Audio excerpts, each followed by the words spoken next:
নমস্কার বন্ধুরা, মায়ের রন্ধনশালা এবং ব্লগার চ্যানেলে আপনাদের সবাইকে স্বাগত। তো দেখুন, আজকে আমি আবারও একটা রেসিপি নিয়ে চলে এলাম। এখানে আমি আজকে বানাবো সুরমাই মাছের ঝাল। তো তার জন্য আমি এখানে বাটিতে সুরমাই মাছ নিয়ে নিয়েছি।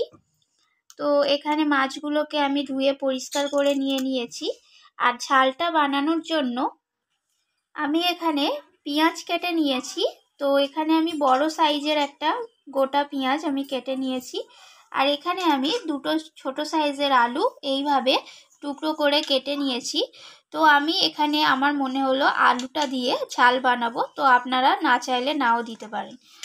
আর এখানে আমি কিছুটা ধনিয়া পাতা কেটে নিয়েছি। এখানে একটা বড় সাইজের গোটা টমেটো নিয়ে নিয়েছি। আর এখানে কয়েকটা কাঁচা লঙ্কা। তো চলুন এরপর মাছের ঝালটা আমি কিভাবে বানাচ্ছি সেটা দেখা যাক। তো প্রথমে আমি মাছগুলোকে লবণ আর হলুদ মাখিয়ে নিচ্ছি ভালোভাবে প্রত্যেকটা মাছকে।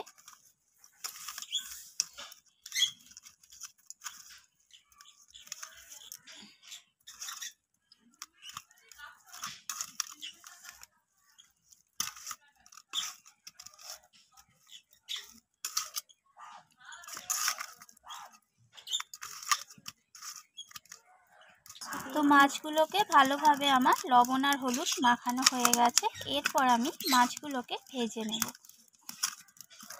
তো মাছগুলো ভাজার জন্য আমি উনুনের মধ্যে কড়াই বসিয়ে দিয়েছি।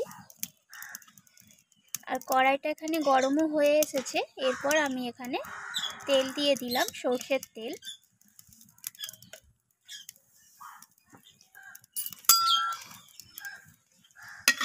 তো তেলটাকে আমি খুন্তির সাহায্যে এইভাবে কড়ার গায়েতে লাগিয়ে নেব, যাতে মাছগুলো দেওয়ার পর কড়ার গায়েতে আর মাছগুলো লেগে না যায়।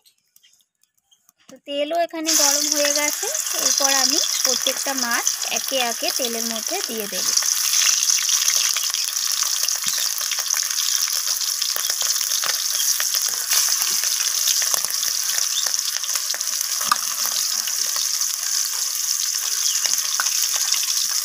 তো মাছগুলোকে আমি একবার খুন্তির সাহায্যে মাছগুলোকে উল্টে নেব। তো এক পিসটা মোটামুটি ভাজা হয়ে গেছে। তো অপর পিসটাও আমি এইভাবে উল্টে নিয়ে ভেজে নেব।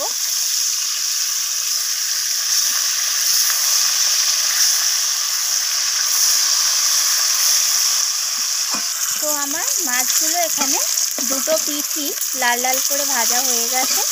এরপর আমি মাছগুলোকে তেল থেকে একটা পাত্রে তুলে নিচ্ছি। তো এইভাবে আমি প্রত্যেকটা মাছ ভেজে নেব, তারপর আমি আপনাদেরকে দেখাচ্ছি। তো আমার এখানে মাছগুলো ভাজা হয়ে গেছে। এরপর ওই মাছ ভাজার তেলের মধ্যেই আমি এখানে ফোড়নে দিয়ে দেব একটা শুকনো লঙ্কা, আর দিয়ে দিলাম এখানে দারচিনি, ছোট এলাচ আর লবঙ্গ। এলাচের মুখটা আমি ফাটিয়ে দিয়েছিলাম। তো ফোড়ন থেকে একটা মিষ্টি গন্ধ বেরিয়ে এসেছে। এরপর আমি এখানে দিয়ে দেব কেটে রাখা পেঁয়াজটাকে।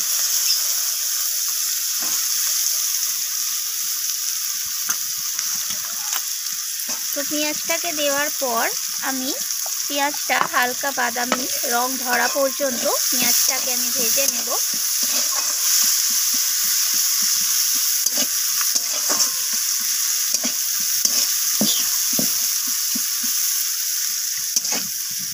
তো এখানে পেঁয়াজটা আমার হালকা বাদামি রং করে ভাজা হয়ে গেছে।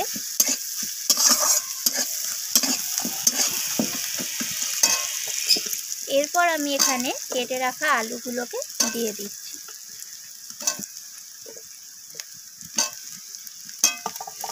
তো আলুগুলোকে আমি পেঁয়াজের সাথে ভেজে নেব লালচে লালচে করে।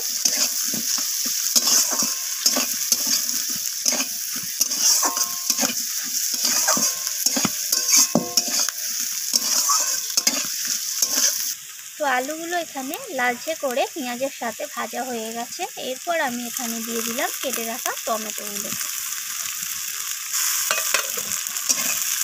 তো টমেটোটাকেও আমি সব কিছুর সাথে একটু ভেজে নিচ্ছি।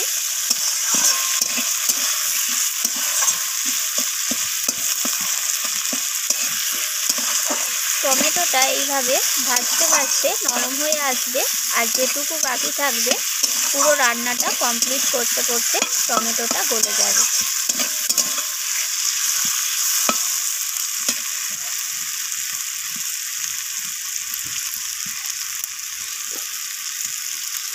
তো এখানে আলু, পেঁয়াজ, টমেটো সব কিছু ভাজা হয়ে গেছে। এরপর আমি এখানে মশলা অ্যাড করে দিচ্ছি।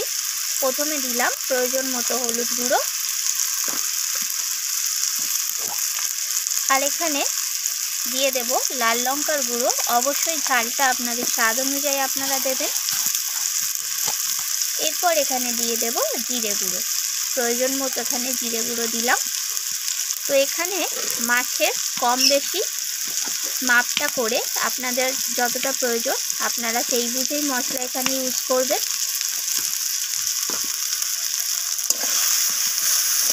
এরপর মশলাটাকে আমি সব কিছুর সাথে এইভাবে নাড়াচাড়া করে কষাতে থাকব।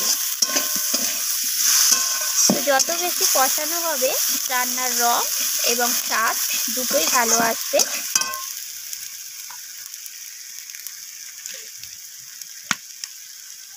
এরপর এখানে আমি দিয়ে দেব হাফ চামচের মতো রসুন বাটা। রসুন বাটাটা দিয়ে আমি সব কিছুর সাথে কষিয়ে নিচ্ছি।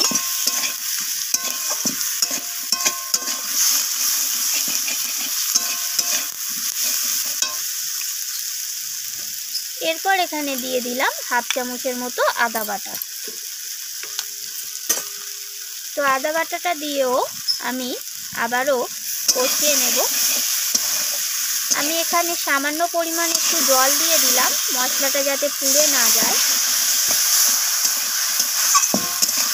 তো এইভাবে ভালোভাবে কষাতে থাকবো। তো কষাতে কষাতে একদম মশলাটা পারফেক্টলি কুক হয়ে যাবে। এরপর আমি এখানে দিয়ে দেব স্বাদ মতো লবণ।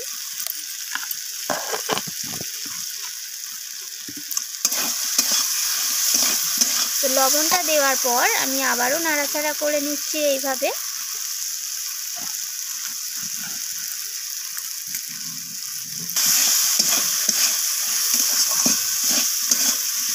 এরপর আমি এখানে একটু চিনি দিয়ে দিলাম স্বাদটা ব্যালেন্স হওয়ার জন্য।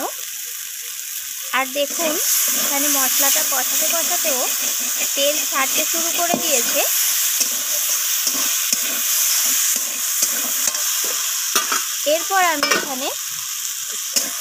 এরপর আমি এখানে দিয়ে দিলাম কেটে রাখা ধনিয়া পাতাগুলো।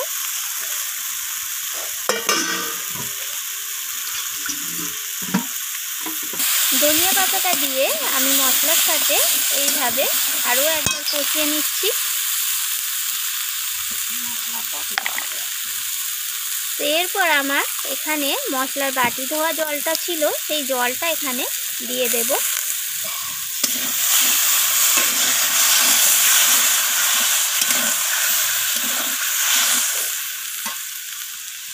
তো এখানে প্রয়োজন বুঝে জলটা দেব, যে যতটা গ্রেভি পছন্দ করবেন। যেহেতু এটা সুরমাই মাছের ঝাল, তো এখানে খুব বেশি ঝোলের প্রয়োজন নেই, সেই বুঝেই জলটা এখানে দিতে হবে।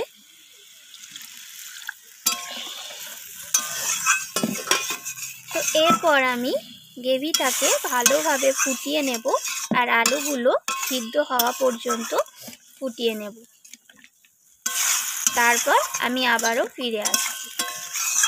তো দেখুন এখানে গ্রেভিটা ফুটে উঠেছে, আর গ্রেভির রঙটাও কিন্তু দারুণ এসছে। তো এরপর আমি এখানে ভেজে রাখা মাছগুলোকে দিয়ে দিচ্ছি।